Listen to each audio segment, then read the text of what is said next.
Hi everyone, Radhe Radhe. In this video, we're going to be doing Srimad Bhagavatam, Canto 1, Chapter 14. And in this chapter, Krishna Bhagwan disappears from the planet of Earth. And that's kind of a sad. I'm sure everybody's going to be very, very sad. I'm almost nervous to read it, but let's read it. Let's call out to Bhagwan Shri Krishna. Om Namo Bhagavate Vasudevaya. Om Namo Bhagavate Vasudevaya. Om Namo Bhagavate Vasudevaya. Dear Bhagwan Shri Krishna, please help us become obsessed with you, just completely obsessed with you, and nothing else matters. Anya Abhilash, we have absolutely no other Abhilasha other than you, no other desire other than you. Please help us. Please help us. Okay. Okay. The disappearance of Lord Krishna. Text 1. Sri Sutta Goswami said Arjun went to Dwarka to see Lord Krishna and other friends and also to learn from the Lord of his next activities. 2. After a few months passed and Arjun did not return. Maharaj Yudhishthir then began to observe some inauspicious omens which were fearful in themselves. 3. He saw the direction of eternal time had changed and this was very fearful. There were disruptions in the seasonal regularities. People in general had become very greedy, angry, and deceitful, and he saw that they were adopting foul means of livelihood. 4. All ordinary transactions and dealings became polluted with cheating even between friends. And in familial affairs, there was always misunderstanding between fathers, mothers, and sons, between well wishers, and between brothers. Even husband and wife there was always strain and quarrel. 5. In due course of time, it came to pass that people in general became accustomed to greed, anger, pride, etc. Maharaj Yudhishthir, observing all these omens, spoke to his younger brother. 6. Acha, so Kalyug had already started, I'm guessing. And I thought that maybe they would explain how Kalyug came. There's a story around that. 6. Maharaj Yudhishthir said to his younger brother Bhimsen, I sent Arjun to Dwarka to meet his friends and to learn from God Krishna of his program of work. 7. Since he departed, 7 months have passed and yet he has not returned. I do not know factually how things are going there. 8. Is he going to quit his earthly pastimes as Devarshi Narad had indicated? Has that time already arrived? 9. From him only all our kingly opulence, good wives, lives, progeny, control of our subjects, victory of our enemies, and future accommodations in higher planets have become possible. All this is due to his causeless mercy upon us.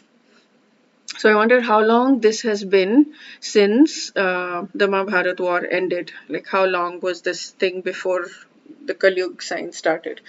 10. Just see, O man with tiger strength, how many miseries due to celestial influences, earthly reactions, and bodily pains, all very dangerous in themselves, are foreboding danger in the near future by deluding our intelligence. 11. The left side of my body, my thighs, arms, and eyes, are quivering again and again. I'm having heart palpitations due to fear. All this indicates undesirable happenings. 12. Just see, O Bhim, how the she-jackal cries at the rising sun and vomits fire, and how the dogs bark at me fearlessly. 13. O Bhimsen, tiger amongst men, now useful animals like cows are passing me on my left side, and lower animals like the asses are circumambulating me. My horses appear to weep upon seeing me. 14. Just see, this pigeon is like a messenger of death. The shrieks of the owls and their rival crows make my heart tremble. It appears that they want me to make a void of the whole universe. 15. Just see how the smoke encircles the sky. It appears that the earth and mountains are throbbing. Just hear the cloudless thunder and see the bolts from the blue. 16. The wind blows violently, blasting dust everywhere and creating darkness. Clouds are raining everywhere with bloody disasters. 17. The rays of the sun are declining, and the stars appear to be fighting amongst themselves. Confused living entities appear to be ablaze and weeping. My goodness, so much description of Kalyug things, huh? 18. Rivers, tributaries, ponds, reservoirs, and mines are all perturbed. Butter no longer ignites fire. What is this extraordinary time? What is going to happen? 19. The calves do not suck the teats of the cows, nor do the cows give milk. They are standing, crying, tears in their eyes, and the bulls take no pleasure in the pasturing grounds. 20. The deities seem to be crying in the temple, lamenting and perspiring. They seem about to leave. All the cities, villages, towns, gardens, mines, and hermitages are now devoid of beauty and bereft of all happiness. I do not know what sort of calamities are now awaiting us. So the deities are about to leave the temples. They're about to leave um, the deity, the thing that they're staying in, the stone, whatever they're staying in. 21. I think that all these earthly disturbances indicate some greater loss to the good fortune of the world. The world was fortunate to have been marked with the footprints of the lotus feet of the Lord. These signs indicate that this will no longer be. 22. O Brahmana Shaunaka, while Maharaj Yudhishthir, observing the inauspicious signs on earth that time, was thus thinking to himself, Arjun came back from the city of the Yadus, Dwarka. 23. When he bowed at his feet, the king saw that his dejection was unprecedented. His head was down, and tears glided from his lotus eyes. So Arjun came back basically, and Arjun saw him very sad. 24. Seeing Arjun pale due to heartfelt anxieties, the king, remembering the indications of Sage Narad, questioned him in the midst of friends. 25. Maharaj Yudhishthir said, My dear brother, please tell me whether our friends and relatives such as Madhu, Bhoj, Dasharha, Arha, Satvata, Andhaka, and members of the Yadu family are all passing in their days in happiness. 26. Is my respectable grandfather Shurasen in a happy mood? Are my maternal uncle Vasudev and his younger brothers all doing well? 27. His 7 wives, headed by Devki, are all sisters. Oh, are they and their sons and daughters-in-law all happy? 28, 29.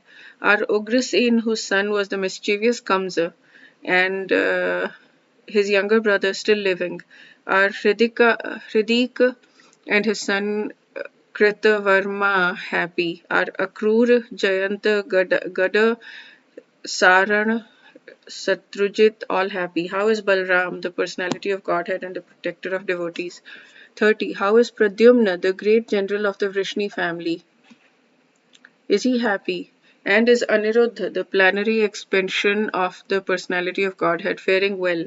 31. Are all the chieftains sons of Lord Krishna, such as Shushena, Charudeshna, Samba, the son of Jambavati, and Rishabha, along with their sons, all doing well?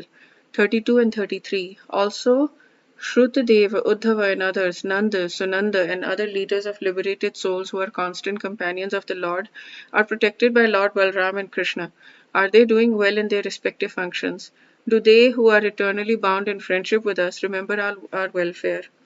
34. Is Lord Krishna the God who gives pleasure to the cows, the senses, and the Brahmanas, who is very affectionate towards his devotees, enjoying the pious assembly at Dwarka Puri surrounded by friends?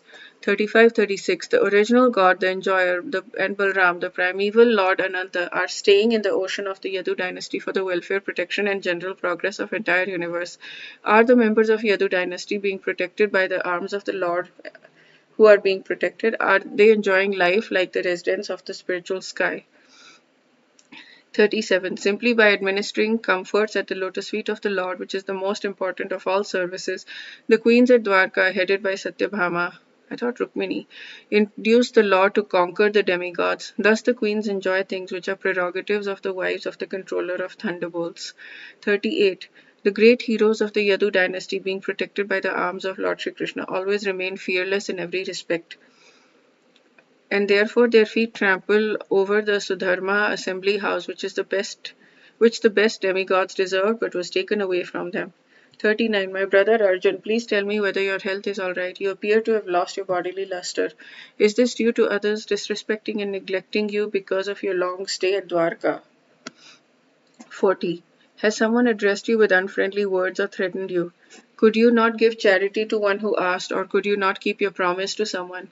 41. You are always the protector of the deserving living and beings such as brahmanas, children, cows, women, and the diseased. How could you not give them protection when they approached you for shelter?